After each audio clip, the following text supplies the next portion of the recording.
Good morning class 9 second paragraph देखिए।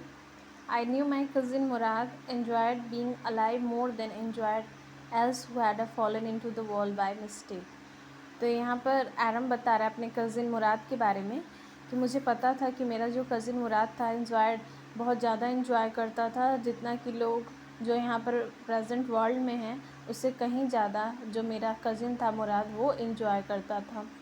और यहाँ पर क्या लिखा है, who had ever fallen into the world by mistake, मतलब जो इस वर्ल्ड में आए हैं उन सभी से मेरा जो कज़िन है मुराद वो कहीं ज़्यादा इन्जॉय करता है लाइफ को। But this was more than ever I could believe, लेकिन अभी जो दिख रहा था मुझे ये मुझे कहीं ज़्यादा लग रहा था कि जिसे मैं बिलीव कर पाऊँ।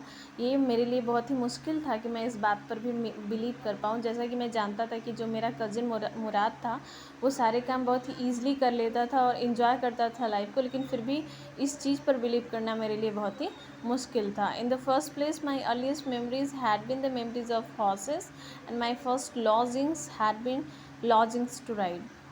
तो यहाँ पर बताया कि सबसे पहले जो मेरी सबसे पहली मेमोरीज़ है वो मेरी ये मेमोरी थी कि मैं हॉर्स से रिलेटेड मेरी मेमोरी थी। मैं चाहता था कि मैं हॉर्स राइडिंग करूं और यही मेरी सबसे पहली मेमोरी थी। मैं फर्स्ट लॉजिंग, और बताया कि लॉजिंग का मतलब है कि जहाँ पर जो मेरी पहली सोच थी, जो मेरी पहली थिंकिंग थी वो भी क्या थी कि मैं राइडिंग करूं, हॉर्स राइडिंग करूं। This was the wonderful part. तो ये देखकर तो मुझे बहुत ही अच्छा लगा, क्योंकि ये जो मेरी मेमोरीज़ थी हॉर्स से रिलेटेड ये बहुत ही वंडरफुल पार्ट थी मेरी लाइफ की।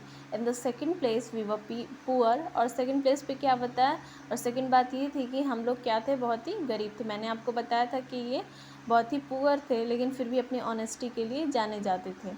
This was the part that wouldn't permit me to believe what I saw.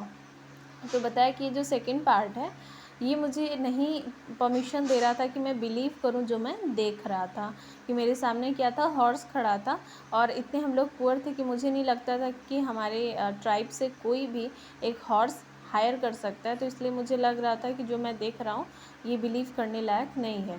तो ये चीज़ बताया कि दिस वॉज द पार्ट, हमारे पावर्टी की वजह से, इसी पार्ट की वजह से आई दैट वुडंट परमिट मी, तो वो मुझे परमिट नहीं कर रहा था कि मैं इस बात पर बिलीव करूं जो मैं देख रहा था।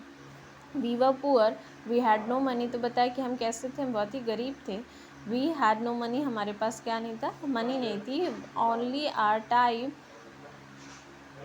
All type was poverty stricken. और क्या बताया कि मेरा जो पूरा ट्राइब था, इनके ट्राइब का नाम था गैरोग्लेनियन। इनके ट्राइब का क्या नाम था, गैरोग्लेनियन। और किसके लिए जानी जाती थी, अपने ऑनेस्टी के लिए जानी जाती थी, ट्रूथफुलनेस के लिए जानी जाती थी। तो यहाँ पर बताया कि जो पूरी ट्राइब थी वो कैसी थी, गरीबी थी। उन पूरे ट्राइब में कोई ऐसा नहीं था जो रिच हो। Even every branch of Garoghlanian family was living in the most amazing and comical poverty in the world. बताया कि इस गैरोग्लेनियन ये जो ट्राइब है इसकी जितनी भी फैमिलीज़ थी सभी कैसे जी रहे थे, in most amazing and comical poverty. तो सभी किस में जी रहे थे, गरीबी में जी रहे थे। Nobody could understand where we get ever got money to have keep us with the food in our bellies. तो बताया कि हम में से नोबडी कुड अंडरस्टैंड, कोई भी ये नहीं समझ सकता कि हम कहाँ से पैसा लाते थे, हम कहाँ से पैसा पाते थे, कैसे पाते थे। एनफ टू की, और इतना कि हम अपना जो बेलीज का मतलब होता है पेट, कि हम अपना जो पेट है वो भर सकें। Not even the old man of the family, यहाँ तक कि जो ओल्ड मैन हैं वो भी कुछ करते नहीं, तो किसी को पता नहीं चल पाता था और समझ नहीं पाता था कि कहाँ से ये पैसा उन्हें मिलता था कि वो अपनी जो फैमिली है उसे वो चला रहे थे। मोस्ट इम्पॉर्टेंट ऑफ ऑल, और सबसे इम्पॉर्टेंट इसमें ये था कि we were famous for our honesty. वही चीज़ जो मैंने आपको बताया था कि इनकी जो फैमिली है किसके लिए जानी जाती थी, ऑनेस्टी के लिए फेमस थे।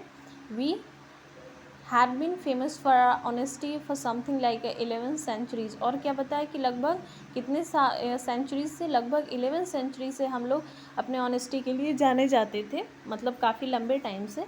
Even when we had been the wealthiest family in what we like to think was the world.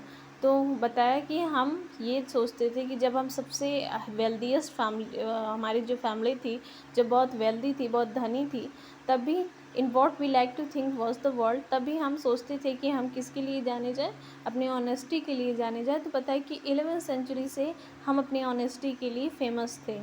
We were proud first, तो हमें बहुत ही प्राउड होता था, एंड ऑनेस्ट नेक्स्ट, तो अपने ट्राइब पे हमें बहुत ही प्राउड फील होता था।